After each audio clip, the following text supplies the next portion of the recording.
கர்நாடக மாநிலம் தர்மஸ்தலாவில் பிரசித்தி பெற்ற மஞ்சுநாத கோவில் உள்ளது.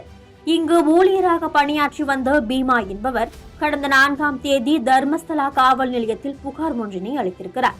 அந்த புகாரில் 1998ஆம் ஆண்டு முதல் 2004ஆம் ஆண்டு வரை மஞ்சுநாத கோவிலில் தூய்மை பணியாளராக வேலை செய்து வந்தேன். இந்த காலகட்டத்தில் கோவில் அருகே ஓடும் நேத்ராவதி ஆற்றங்கரையில் பாலியல் வன்கொடுமை செய்து கொலை செய்யப்பட்ட 100க்கும் மேற்பட்ட பெண்களின் உடல்களை என் மேற்பார்வையாளர் உத்தரவின்படி புதைத்தேன் என்று கூறியிருந்தார். இவரது புகார் கர்நாடகா முழுவதும் பெரும் அதிர்வலைகளை ஏற்படுத்தியது. இந்த விவகாரம் பூதாகரமாக வெடித்த நிலையில் சிறப்பு புலனாய்வு குழு அமைக்கப்பட்டு விசாரணை நடந்து வருகிறது. புலனாய்வு குழு அதிகாரிகள் முன்னிலையில் 10 இடங்கள் தோண்டப்பட்டன.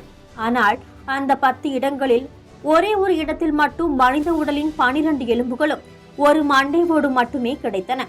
அடுத்தடுத்து அங்குள்ள இடங்களை தோண்டும் பணி தீவிரமாக நடந்து வருகிறது.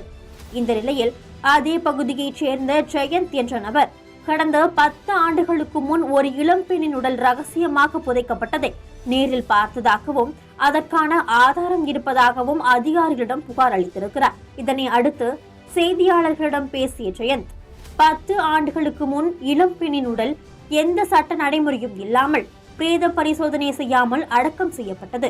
அதை நான் நேரில் பார்த்தேன். இளம் பெண்ணின் உடல் வெளி உலகத்திற்கே தெரியாத வகையில் சத்தமில்லாமல் அடக்கம் செய்யப்பட்டது.